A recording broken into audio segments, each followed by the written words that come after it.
Vamos a seguir con el estudio de teología sistemática y hoy vamos a entrar en el tema de la Trinidad, la Santísima Trinidad. Vamos a orar primero, ¿vale?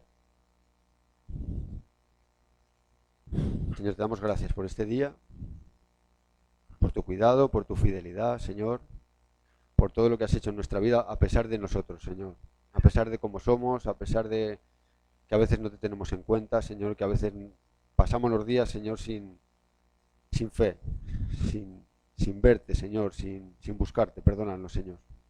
Límpianos en esta tarde, Señor. Haznos escuchar tu voz. Ayúdanos a conocerte más, Señor. Que las Escrituras nos acerquen más a ti, Señor. Ayúdame a explicar el tema, Señor. A exponerlo, Señor. Y a entenderlo, Dios mío. Gracias porque eres bueno, porque eres santo, porque eres fiel. Y porque nunca fallas, Señor. Dejamos esta reunión en tus manos, Señor. Amén. Bueno, pues vamos a entrar ahora ya en el tema directamente de... Hemos estado hablando de varios temas, ¿no? Desde el principio hemos hablado del canon de la Escritura, por qué creemos en la Biblia, por qué creemos en este libro. Hemos visto que pues mucha gente dice que se contradice, mucha gente cree que no es un texto inspirado por Dios. Nosotros hemos explicado por qué sí creemos en la Biblia, por qué a veces hay aparentes contradicciones, cómo se pueden solucionar con la misma Biblia. ¿Cómo creemos que la Biblia, la palabra de Dios, está escrita tal y como Dios quiso que nos llegara? ¿Vale? Cómo Dios usó personas por medio de su espíritu para inspirarles, usando sus vivencias, su cultura, su vida, para escribir y plasmar para lo que nosotros necesitamos para, como hemos estudiado también, para vivir para Él, para adorarle, para conocerle. Hemos estudiado también el tema de la existencia de Dios, ¿verdad? Cómo podemos conocer a Dios, algunos atributos de Dios por medio de la naturaleza, por medio de la moral, de la conciencia. O sea, sin la Biblia podemos conocer a Dios, podemos ver algunos atributos de Dios, podemos saber que Dios existe. Pero para conocer qué clase de Dios es el nuestro, qué tipo de Dios es el Dios verdadero, necesitamos la Biblia. Y ya vamos a entrar en todos los estudios ya a partir de ahora. Vamos a solo a utilizar la Biblia, porque la Biblia, dicen que tenemos dos libros. Un libro es la naturaleza, tú puedes leer ahí el poder de Dios, la gloria de Dios, la sabiduría de Dios, pero en el otro libro, que es el que necesitamos, ahí podemos ver la misericordia de Dios, el amor de Dios, muchas partes del carácter de Dios que y las tenemos aquí escritas porque Él se ha revelado. Él se ha revelado lo que nos ha querido revelar. Dios es infinito en todos sus atributos y es mucho más de lo que podamos entender, pero Dios se ha revelado en la Biblia para las cosas que nosotros debemos de entender. Hay una parte que me ha venido ahora que Jesús le decía a los discípulos, dice, y les hablaba según lo que podían entender. Pues Dios a nosotros también nos habla porque hay cosas que no podremos entender. Hoy vamos a tocar el tema de la Trinidad. La Trinidad, la palabra Trinidad no existe en la Biblia, no sale la palabra Trinidad, pero sí existe el concepto.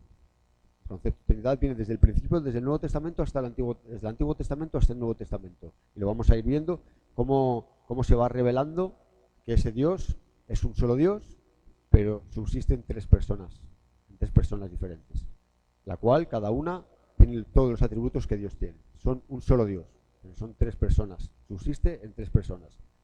Es Dios, lo que hemos hablado muchas veces, Blanca, es un misterio. Hay cosas que no vamos a poder entender, sobre todo de Dios, no las podemos entender, pero las tenemos que creer.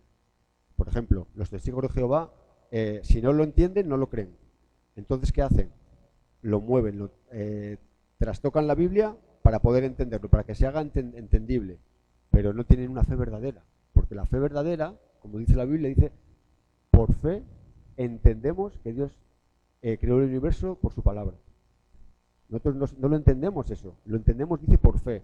Es un misterio, pero nosotros tenemos una fe que lo creemos y lo entendemos por fe. Dios de la nada, o sea, no lo podemos explicar, y científicamente no se puede explicar, pero Dios de la nada por su palabra hizo todo. Nosotros lo entendemos por fe. Los testigos de Jehová hay partes de la Biblia que no creen porque no lo entienden. Entonces la trastocan a su manera para poder entenderlo, entre comillas. Entonces, las personas que no creen en la Trinidad no les podemos llamar hermanos, no son hermanos. Las personas que no creen en la Trinidad no les podemos llamar hermanos. Es como decir que Jesucristo no es Dios. Es una herejía. No podemos llamar hermano a una persona que dice que Jesucristo no es Dios. No son hermanos. No es una fe verdadera. La fe verdadera es creer en Dios tal y como se ha revelado. Podemos llamar hermano a una persona que dice, bueno, yo creo en el rapto pretribulacional. Ya llegaremos un día a eso. Que la iglesia se irá y luego vendrá la gran tribulación y luego vendrá la segunda venida de Cristo. Hay gente que cree eso. No, yo no creo eso. Nosotros no creemos eso. Pero hay gente que lo cree. Podemos llamarlos hermanos. Son temas de menor interés. Pero, por ejemplo, respecto a la deidad de Cristo, respecto a la Trinidad, respecto a temas importantes que tienen que ver con la doctrina de Dios, no podemos llamar hermano a personas que no lo creen. Y siempre las sectas van a ir siempre desde el principio, desde que Jesucristo estaba y se fue, a los pocos años ya empezaron sectas, los gnósticos, a decir que Jesucristo no era todo hombre, que Jesucristo era una especie de espíritu, pero no era hombre. Otros decían que Jesucristo era un hombre normal, pero no era Dios. Desde el principio ya empezaron las sectas. Y por eso Juan, Pedro, tienen que explicarlo en las cartas. Esto no lo explica cuando Juan está hablando de los anticristos y de todas estas cosas. Son gente que niega que Jesús es el Cristo, que Jesús es Dios hecho hombre. Es Dios en carne. Entonces ya empezaron desde el principio. Y siempre atacan, las sectas siempre atacan a esos puntos importantes. A la deidad de Cristo, a la Trinidad, todas estas cosas. Eso es un tema importantísimo, ¿vale? Quiero que eso quede claro. Y la gente que no cree esto es porque no tiene una fe verdadera. Porque la fe verdadera, estudiando la Escritura, no te va a quedar ninguna duda, porque la Biblia lo enseña claramente, desde el principio, y lo vamos a ver. Bueno, vamos a empezar con una pequeña explicación de lo que es la Trinidad. Vamos a pasar este tema tocando temas importantes, no vamos a profundizar mucho en ellos, porque si no, se puede hacer muy largo y se puede hacer igual a veces un poco pesado. Entonces quiero que os queden conceptos claros y ya, pues más adelante, si Dios quiere o si alguien quiere, le puedo pasar información para que profundice en el tema. Una explicación. Podemos definir la doctrina de la Trinidad como sigue. Dios existe eternamente como tres personas, Padre, Hijo y Espíritu Santo, y cada persona es plenamente Dios, y hay un solo Dios. Vamos a empezar viendo la doctrina de la Trinidad, cómo se revela progresivamente desde el Antiguo Testamento. Por ejemplo, Génesis 1.26, Brigitte. Génesis 1.26. Dice, entonces dijo Dios, esto es una traducción literal del hebreo, entonces dijo Dios, hagamos al hombre a nuestra imagen, conforme a nuestra semejanza, y señoree en los peces del mar, en las aves de los cielos, en las bestias, en toda la tierra y en todo animal que se arrastra sobre la tierra. Hagamos el hombre a nuestra imagen. ¿A qué está hecho el ser humano? La imagen de Dios. Muchos dicen aquí, no, pero hagamos, se lo dijo a los ángeles que estaban con él y el hombre no está... los ángeles no son creadores. El único ser que crea es Dios. Entonces no puede estar refiriéndose a los ángeles, está refiriéndose en la Trinidad, hablando entre ellos. Hagamos al hombre a nuestra imagen y semejanza. El ser humano está hecho a la imagen de Dios. Entonces está hablando en plural. Esto es una traducción literal. Génesis 3.22, por ejemplo. Vamos a ver algunos versículos. Y dijo Jehová Dios, he aquí el hombre es como uno de nosotros, sabiendo el bien y el mal. Ahora pues, no alargue su mano y tome también del árbol de la vida y coma y viva para siempre. Otra parte, ¿no? Sea el hombre como uno de nosotros. Habla como en plural. Dice Jehová Dios, un solo Dios, pero está hablando en plural.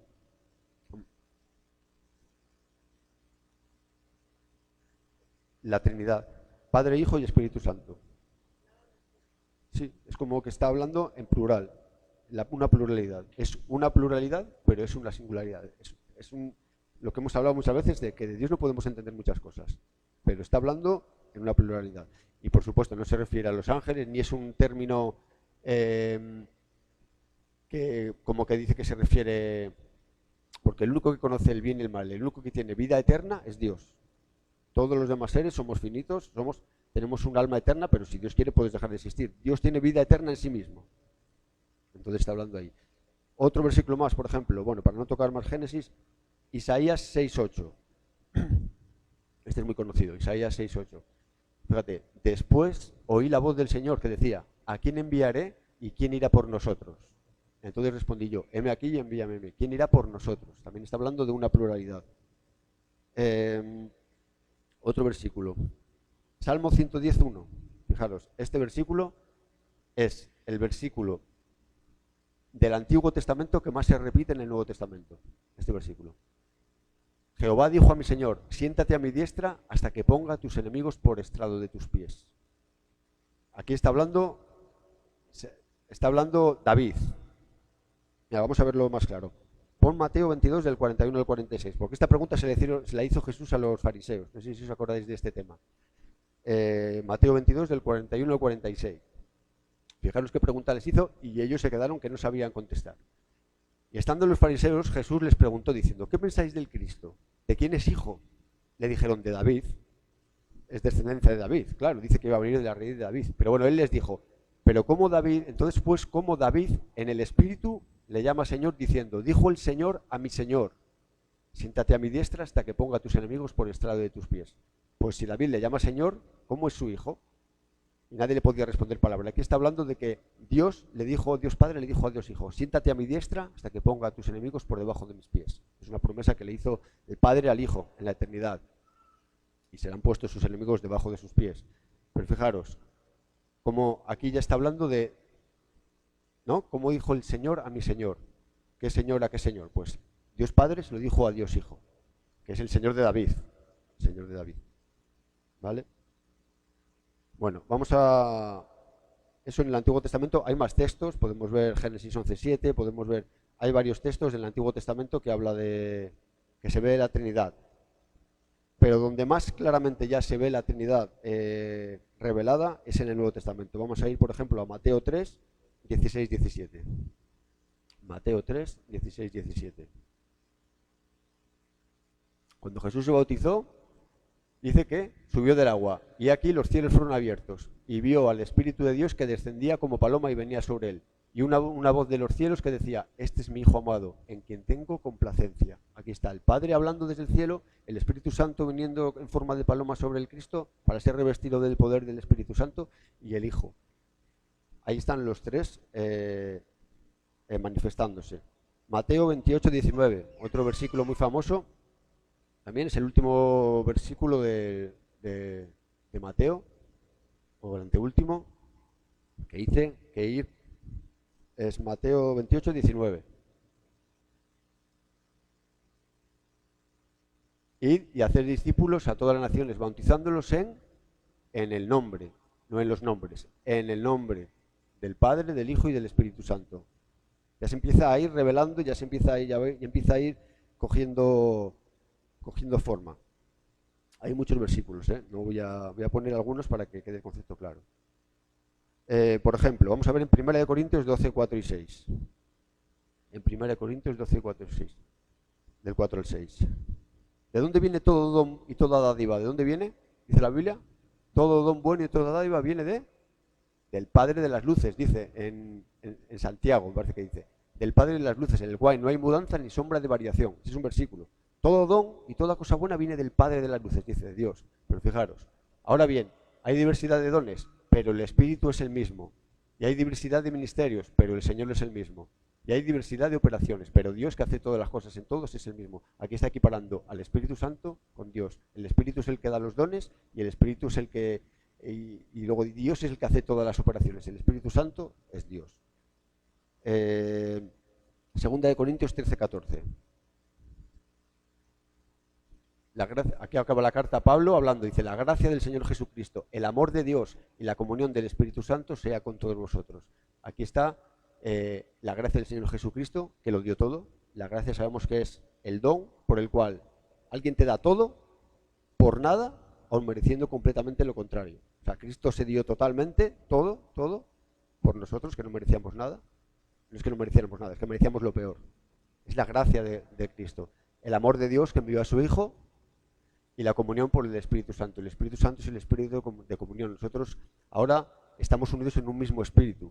La Biblia lo llama el Espíritu de Dios, el Espíritu Santo, el Espíritu de Cristo, algunas veces. Nosotros tenemos comunión con el Padre por medio del Espíritu Santo, por medio de la intercesión de Cristo. El Espíritu Santo, cada persona de la Trinidad digamos que tuvo y tiene una misión, aunque es un solo Dios. El Padre envió al Hijo, el Hijo vino y murió, y el Hijo y el Padre enviaron el Espíritu Santo para convencer, para santificar. No podemos, el otro día escuché una frase que no estaba bien dicha, ¿no? El Padre no es el Hijo, y el Hijo no es el Padre, y el Espíritu Santo no es el Padre. El Padre no murió en la cruz, el Hijo fue el que murió en la cruz. El Padre cargó sobre su Hijo la ira que merecíamos nosotros. Entonces eso tiene que quedar claro, pero los tres son un solo Dios. Eso lo enseña la Biblia claramente, ¿vale? Vale. Primera de Pedro 1:2, por ejemplo. Es que en muchas partes, a veces porque leemos la Biblia y no nos damos cuenta, pero en muchas partes de la Biblia, fijaros, elegidos según la presciencia de Dios, Padre, en santificación del Espíritu, para obedecer y ser rociados con la sangre de Jesucristo. Las tres personas de la Trinidad.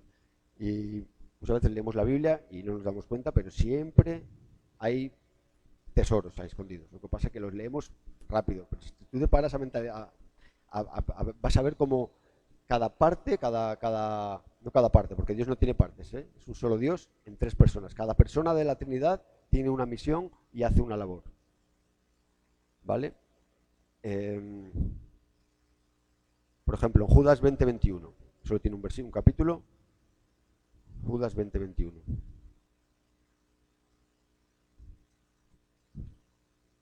Judas.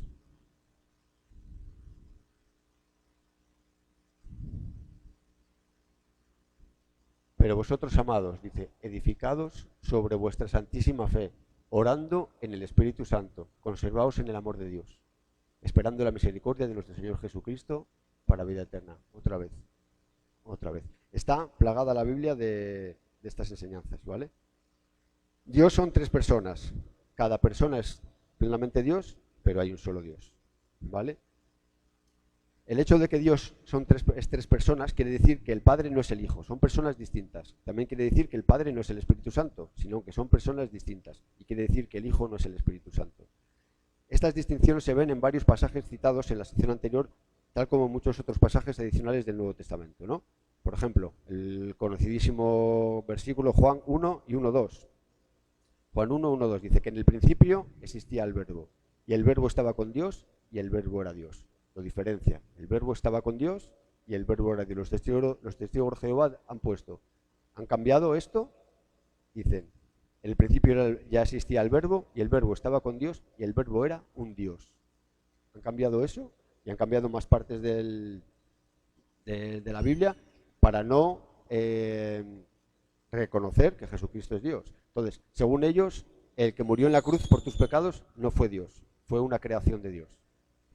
Entonces, fijaros lo que puede cambiar eso. O sea, el que por ti murió, lo que nosotros entendemos, la grandeza del Evangelio es que Dios mismo, el Hijo de Dios, murió en la cruz por nuestros pecados. Y ya lo hemos hablado más veces aquí. ¿Por qué tuvo que ser Dios? Porque solo Dios aguanta la ira de Dios. ¿Por qué tuvo que hacerse hombre? Porque solo un hombre puede morir por un hombre. ¿Por qué tuvo que ser Dios? Porque el pago de nuestro pecado es de una gravedad infinita. Y solo un ser de valor infinito podía satisfacer la justicia de Dios. Porque nuestra ofensa es merece una ira infinita. Nuestra ofensa a Dios merece una ira infinita, que se llama infierno. Es lo que merecemos. La separación de Dios, la ira de Dios por las transgresiones nuestras y se debería de pagar con una ofrenda de valor infinito, y solo Cristo tiene valor infinito, solo Dios tiene valor infinito. Por eso la segunda persona de la Trinidad tuvo que hacerse hombre. Él no era un hombre, él no tenía un cuerpo. Él en un momento del tiempo se hizo hombre, tomó un cuerpo como nosotros.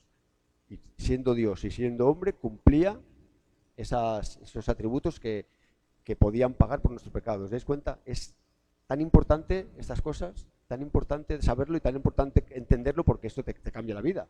Cuando tú empiezas a entender estas cosas, de que estaba en la cruz y nos dijo, era una creación, sí, era la primera creación que Dios hizo, era muy valioso, pero era una creación. No, era Dios mismo hecho carne, el que pagó por nuestros pecados, porque no podía ser de otra manera. ¿Era Él o eras tú? ¿Era Él o eras tú? para que eso nos hace dar cuenta de la miseria que tenemos, de lo que es el pecado delante de Dios y de lo que es el amor de Dios por nosotros. Bueno, hay muchos pasajes claros donde se diferencia eso, el Padre del Hijo y del Espíritu Santo, son diferentes. Y vamos a ver ahora, por ejemplo, Juan 14:26. Vamos a ver algunos atributos porque las tres personas de la Trinidad tienen los mismos atributos: omnipotencia, omnipresencia, omnisciencia, muchos atributos, ¿no? Juan 14:27 he dicho. 26, perdón. Juan 14:26. Más el Consolador. Fijaros cómo le llama también al Espíritu Santo. En el griego es parácletos. Parácletos en el griego, en la traducción literal, es uno que está al lado. Uno que está al lado. Fijaros. También se puede traducir como Consolador. Más el Consolador. El Espíritu Santo, a quien el Padre enviará en mi nombre, Él os enseñará todas las cosas y recordará todo lo que yo os he dicho. Nunca os ha pasado que, claro, primero para que el Espíritu Santo te recuerde todo lo que Jesús ha dicho, tienes que saber lo que Jesús ha dicho. Pero ¿no os ha pasado muchas veces que igual estás hablando con alguien o estás en una situación y de repente te viene un versículo a la cabeza y dices, claro, tienes que conocerlo.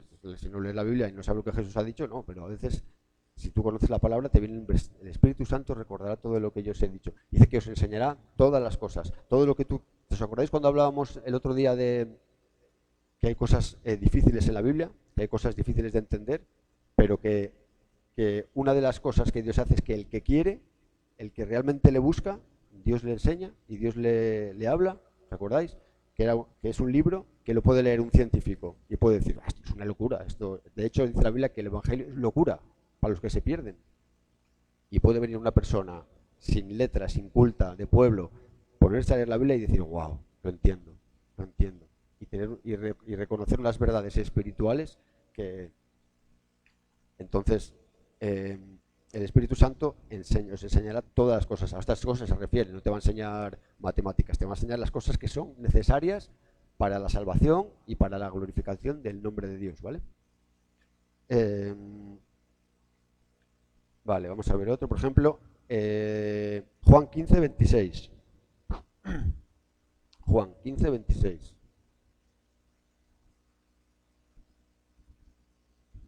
Bueno, vale, también dice que Él dará testimonio acerca de Cristo. El Espíritu Santo siempre te lleva a entender a Cristo, a conocer más a Cristo. Cuando nosotros recibimos iluminación de la palabra de Dios sobre Cristo es porque el Espíritu Santo te revela la palabra de Dios. Romanos 8:16. Romanos 8:16. El Espíritu mismo da testimonio a nuestro espíritu de que somos hijos de Dios. Hay algo que se llama ¿Por qué sabemos que somos hijos de Dios? Porque sabemos, pues bueno, pues igual porque podemos entender cosas, ¿no? Podemos saber que Dios ha cambiado nuestra vida, podemos entender cosas de la Biblia, pero hay no sé la palabra ahora, hay un testimonio dentro de ti, que sabe que realmente eres hijo de Dios. No tienes que bautizar. El bautismo es un paso que das después. Es un toque del Espíritu Santo que sabes que eres de Dios. Y si no lo tienes, lo tendrás, lo verás. Dios te lo da cuando lo necesitas. Cuando lo necesitas te vas a dar cuenta como Dios, por medio de su Espíritu, te va a decir, eres hijo de Dios. Eres hijo de Dios. Es un testimonio interior. El testimonio interior del Espíritu Santo. Vale.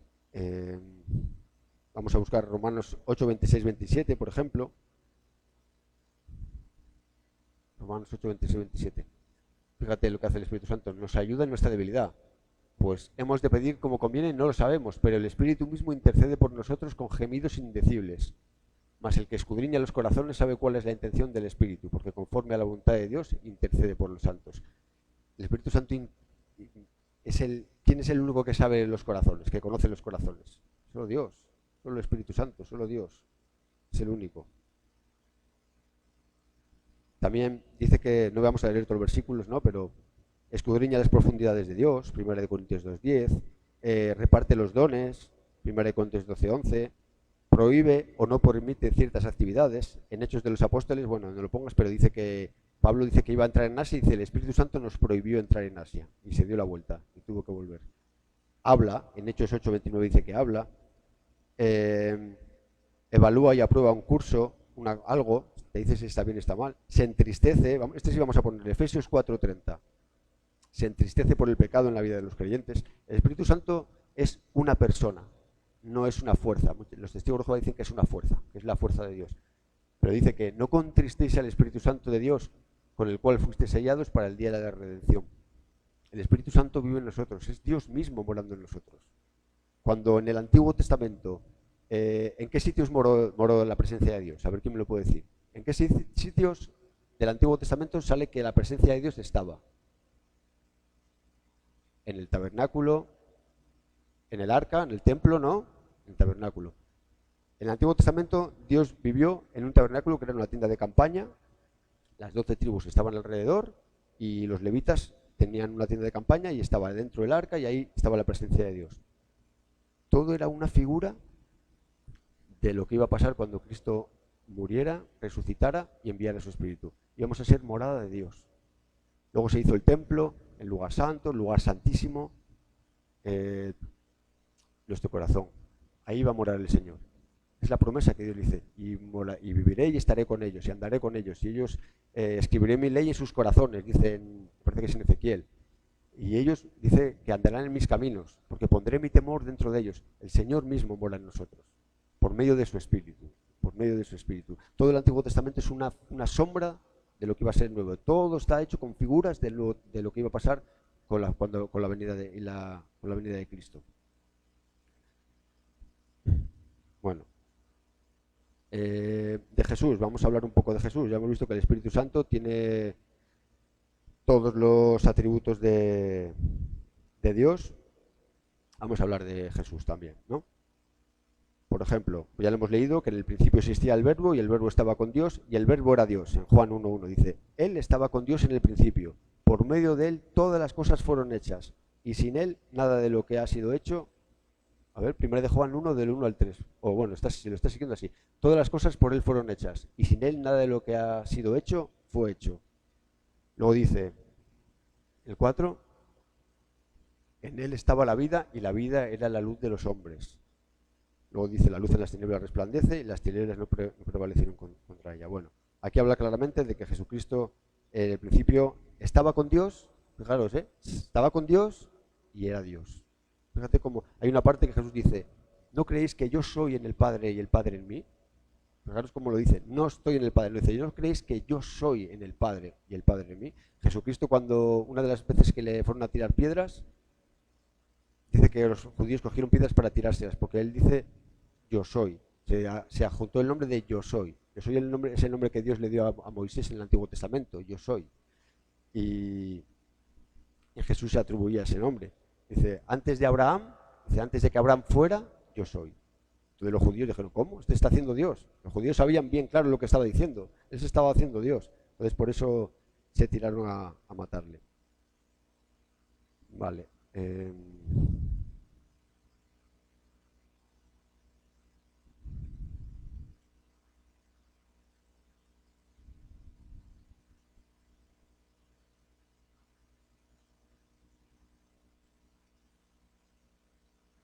Bueno, vamos a leer algún versículo más. Por ejemplo, Tito 2:13. Tito 2:13, fijaros que claro, aguardando la esperanza bienaventurada y la manifestación gloriosa de nuestro gran Dios y Salvador Jesucristo. ¿Vale? Segunda de Pedro 1:1. Siervo y apóstol de Jesucristo, a los que habéis alcanzado por la justicia de nuestro Dios y Salvador Jesucristo, una fe igualmente preciosa que la nuestra. Cuando la Biblia habla también del Señor, el Señor, muchas veces habla la Biblia del Señor. En el Antiguo Testamento, el Señor. En el Nuevo Testamento, Jesús es el Señor. Mucha gente se acerca a Jesús, Señor, tú eres el Señor, o Jesucristo es el Señor. En las cartas de Pablo habla mucho de esto, de Jesucristo es el Señor. Romanos 9:5, por ejemplo. de quienes son los patriarcas y de los cuales, según la carne, vino Cristo, el cual es Dios sobre todas las cosas, bendito por los siglos. Es que es claro en la Biblia, esta parte, es clara, es clara. Hay gente que se empeña en negarla, pero bueno, es muy clara.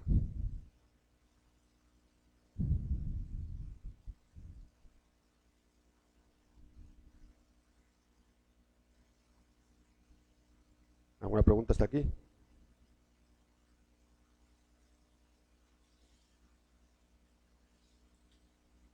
Bueno, hay muchas veces que buscamos analogías para entender la Trinidad. Buscamos analogías. Hay una que se usa mucho que es la del agua, ¿no?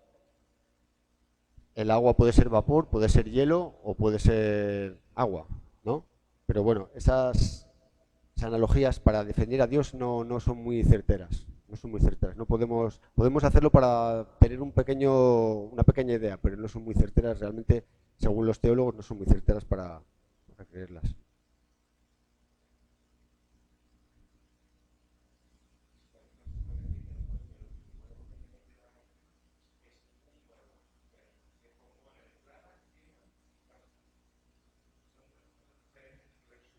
Claro, dice, ninguna parte del agua jamás es las tres cosas a la vez. Es lo que estamos hablando, por ejemplo, que no se puede igualar a la Trinidad, ¿no? Porque tienen diferentes propiedades o características, está claro. La analogía no tiene algo que corresponda al hecho de que hay un solo Dios. No hay tal cosa como un agua o toda el agua en el universo. O sea, falta un elemento de personalidad. ¿Entendés? El Padre es el Padre, y el Hijo es el Hijo, y el Espíritu Santo es el Espíritu Santo. Y el Hijo está en el cielo ahora mismo con un cuerpo glorificado. Jesucristo tiene un cuerpo glorificado, está a la derecha del Padre con un cuerpo como el nuestro, pero glorificado. Él ya tiene un cuerpo glorificado para siempre. Cuando decidió hacerse hombre lo hizo para siempre. Nunca dejó de ser Dios, pero Él está con un cuerpo glorificado. Y cuando estemos en el cielo tendremos cuerpos glorificados, como dice Pablo. Seremos transformados. Dice, en un abrir y cerrar de ojos. Y depende de la semilla, será el fruto, dice Pablo. Pero tendremos un cuerpo glorificado. No se sabe cómo será, pero estaremos con un cuerpo glorificado. Es difícil para nuestra manera de pensar, para nuestra manera de entender como humanos estas cosas. Es difícil de entenderlo, pero la Biblia lo enseña. Entonces tenemos que creerlo. También es muy importante también a la hora de orar o a la hora de... ¿No? Porque no podemos decir, Padre, tú que moriste en la cruz. No, porque eso no es bíblico. El que murió fue el Hijo. Entonces tenemos que tener claro. Y tenemos que tener claro otra cosa. El sufrimiento del Padre, el sufrimiento del Hijo. Fijaros. El sufrimiento del Padre y el sufrimiento del Hijo. Cuando el Hijo murió en la cruz y toda la ira del Padre cayó sobre su Hijo, el Padre desamparó a su Hijo, dice que desamparó. No lo abandonó. Desamparar es peor que abandonar. Lo desamparó. Yo creo que el Padre también tuvo su... ¿No? ¿Qué pensáis? ¿O Dios?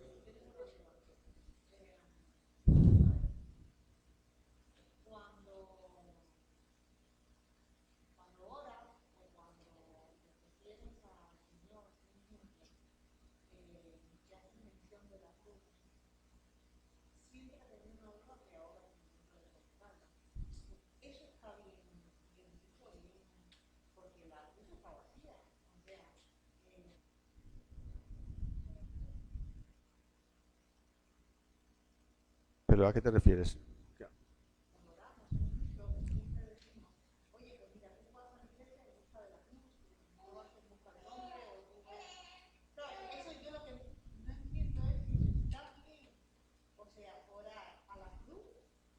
¿Cómo orar a la cruz? No entiendo. O sea, a ver, yo es que nunca he orado a la cruz.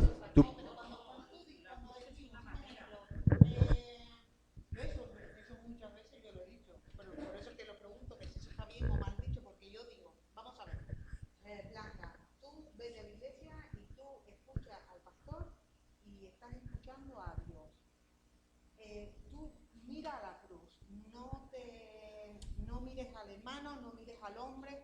Yo creo que eso en parte, después pienso que la cruz está vacía, que no debemos... No. A ver, tú cuando hablas de la cruz, no te refieres a un cacho de madera que estuvo ahí, te refieres a la obra de Cristo en la cruz, ¿entiendes? Entonces es una imagen lo que tú quieres hablar, ¿entiendes? No estás hablando, es un concepto, No, mira la cruz del Calvario, se dice mucho.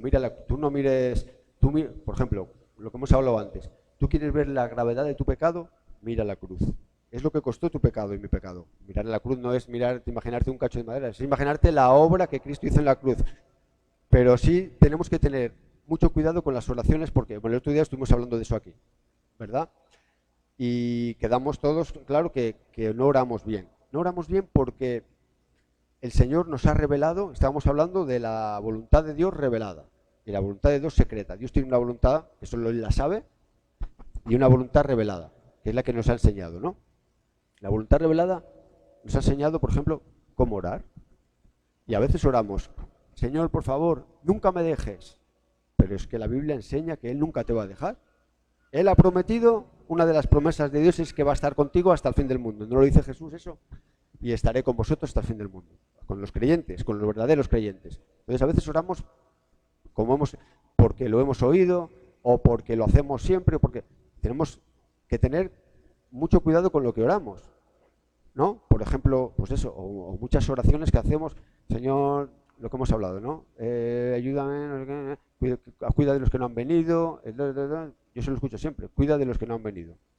Vale, y yo digo, bueno, pues los que no han venido, que no han venido, pero tenemos que tener cuidado con lo que hablamos y con lo que oramos, porque es lo que pensamos. Entonces tenemos que tener conceptos claros, ¿sabes, Mirta? Conceptos claros. A mí me ocurre, cuando yo oro, un ejemplo, yo cuando termino de orar, no me recuerdo lo que yo oré, porque me pongo a hacer memoria y no sé ni lo que dije, de verdad.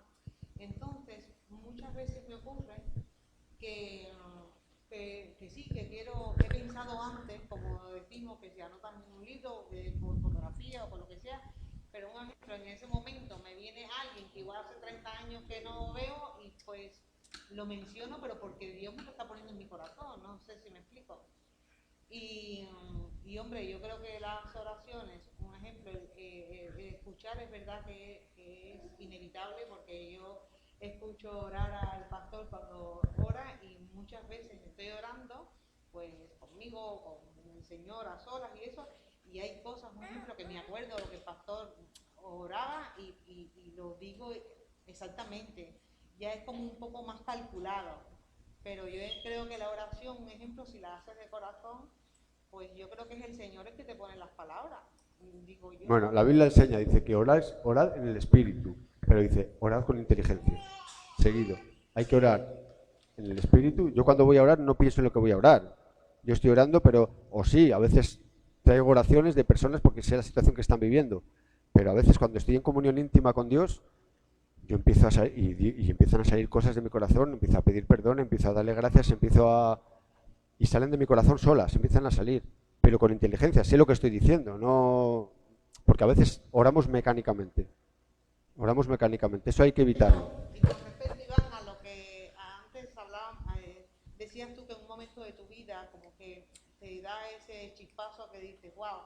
A mí a lo largo de mi vida es verdad que muchísimas veces, pero eso me ha ocurrido desde que tengo igual uso de razón, he sentido que existe algo sobrenatural, porque algo siempre he pensado que efectivamente, pero no llegué nunca a saber qué era eso, porque claro, para mí eso era infinito, decía, algo existe, porque había veces, es que no sé si a vosotros, que no me da vergüenza ni poner el ejemplo, pero un ejemplo, yo entraba con mi barco a un puerto donde había una tempestad que yo decía, es que esto nos extrañamos porque no podía atracar el barco, y un ejemplo, igual a las 2 de la madrugada. Y yo empezaba, ay Dios mío Señor, ay ayúdame Señor, eso. Y es que era una cosa sobrenatural, porque en el momento de yo atracar, yo no sé cómo era que aquellas banderas se paraban, que todo. Y entonces, un ejemplo, yo creía en algo, pero realmente hasta el día que vine a la iglesia, que sentí una cosa tan fuerte en mi corazón, pues... Pero bueno, nos estamos yendo del tema, pero eso nos ha pasado a todos, sí, eso... Te puedo contar mis historias, que hasta que parece que tú sabes que te van pasando cosas extrañas, hasta que de repente entiendes que ha sido Dios. Dime. ¿Se puede orar nombrando la Santa Trinidad? Depende, bueno, no sé. Yo creo que, a ver, las oraciones son nombrarla. yo creo que no está mal, ¿no? En el nombre del Padre, del Hijo y del Espíritu Santo. Gloria al Señor, no pasa nada, ¿vale? Pero todo lo que pidamos, el intermediador nuestro, ¿quién es? Es Cristo, es Jesús, ¿vale? Claro. Todas las oraciones que hacemos las hacemos en el nombre de Jesús. Ahora, sí es cierto que, por ejemplo, hay gente que, por ejemplo, para el bautismo solo mencionan y bautizan a la gente en el nombre de Jesús.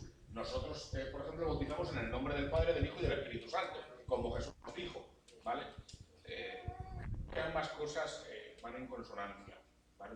Bueno, ¿se puede orar mencionando las tres personas de la Trinidad? Pues sí, pero bueno, todo lo que pidáis al Padre en mi nombre será hecho. El nombre de Jesús siempre se, ¿no? En el nombre de Jesús siempre se...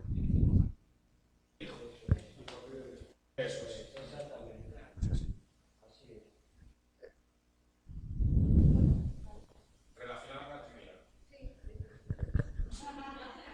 Es que aquí en Romanos 8:16 lo dice, el Espíritu mismo da testimonio a nosotros, ¿no? Que somos hijos De de que Dios. somos hijos de Dios. Vale, pero ¿cómo puedo efectivamente saber el testimonio? O sea, por mi cambio, por mi forma de llevar mi vida nueva, o en sí, ¿cómo sé yo que efectivamente soy hija de Dios?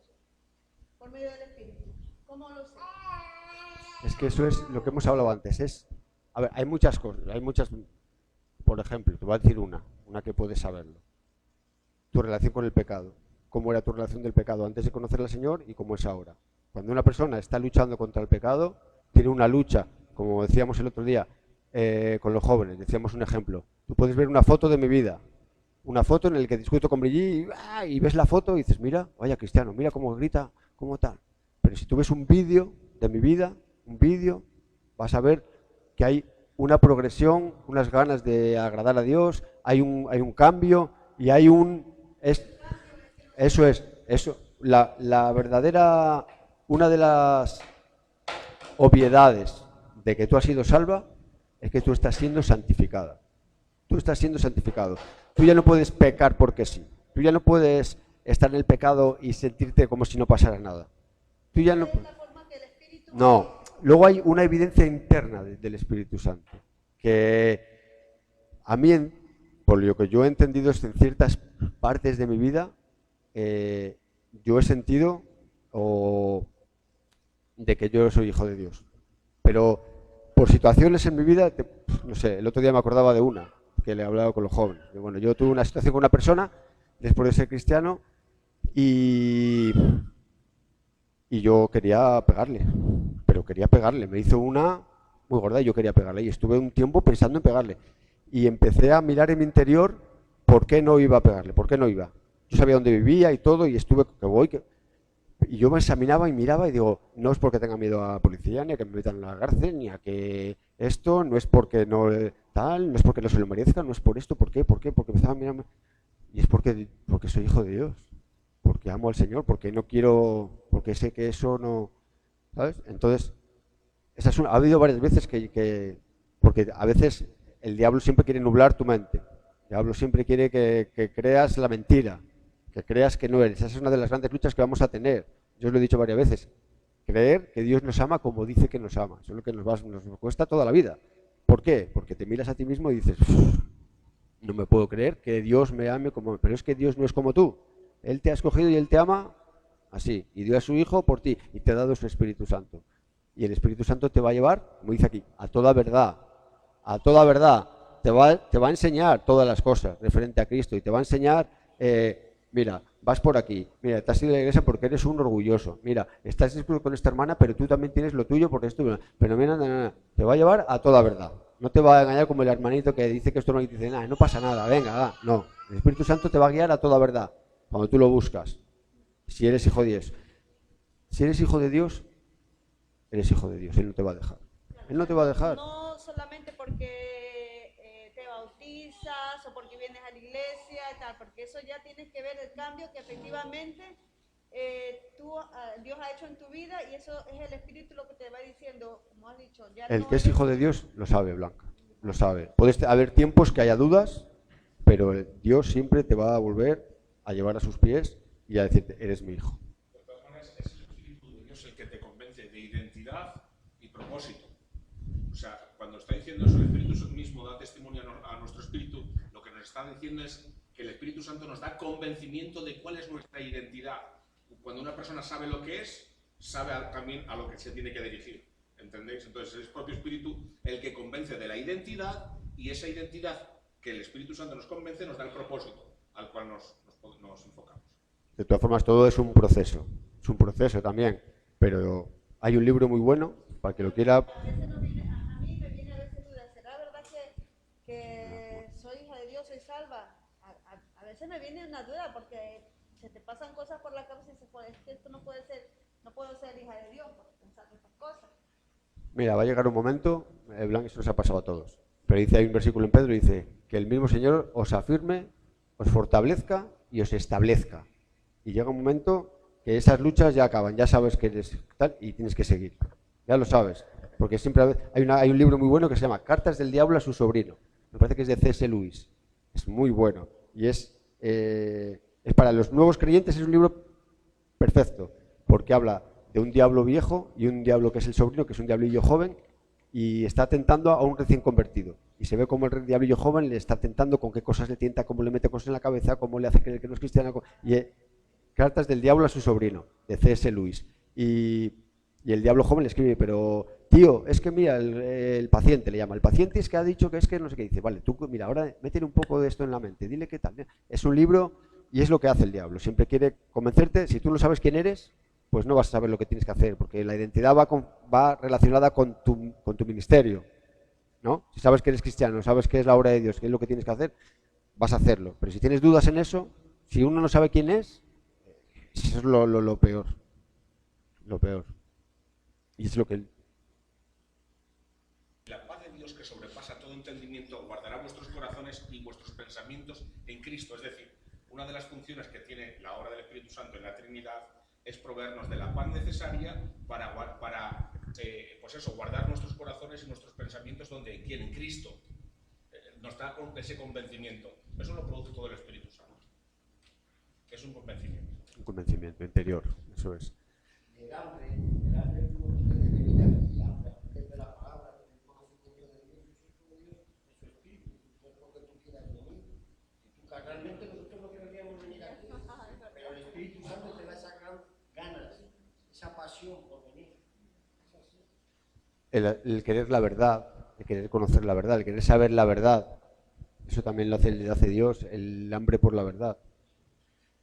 Y bueno, este tema me he saltado muchas cosas porque hay cosas que nos pueden confundir, hay muchas doctrinas, hay muchísimas doctrinas heréticas, herejías en contra de la Trinidad, al igual que en contra de la deidad de Cristo, al igual que las herejías que más hay son en contra de la Trinidad y de la deidad de Cristo. Muchas a lo largo de la historia, hoy todavía hay muchísimas también, pero tampoco vamos a estudiarlas, vamos a conocer las que son la verdad y con esas es un solo Dios, se manifiesta en tres personas diferentes y todas tienen los atributos de Dios, lo podemos ver en las Escrituras, todas tienen los atributos que el Padre tiene, el Hijo tiene los mismos y el Espíritu Santo también. Cada uno tiene un lugar en la salvación del hombre. El Padre por amor envió a su Hijo, el Hijo vino, obedeció al Padre por amor a su Padre y por amor a nosotros murió en la cruz, y luego enviaron el Espíritu Santo para no dejarnos solos, para vivir en nosotros y para todas las cosas que hemos hablado del Espíritu Santo, que podemos hablar muchas cosas. Entonces, si no hay ninguna pregunta más, ya la semana que viene hay examen de estos últimos capítulos. ¿Hay preguntas?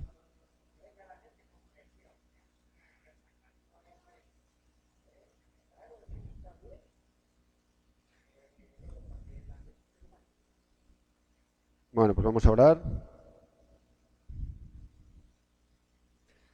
Gracias, Señor, por esta clase. Gracias, Señor, por tu palabra, porque podemos entender, Señor, por medio de la fe que eres incomprensible, Dios. Eres incomprensible, pero te ha placido manifestarte a nosotros, Señor. Y gracias por poder conocerte un poco más, Señor, y dar un paso más hacia ti, Señor. Y por lo menos entender algún concepto. Y, Señor, estamos agradecidos, Señor, y deseosos de verte cara a cara, Dios. En el nombre de Jesús. Amén.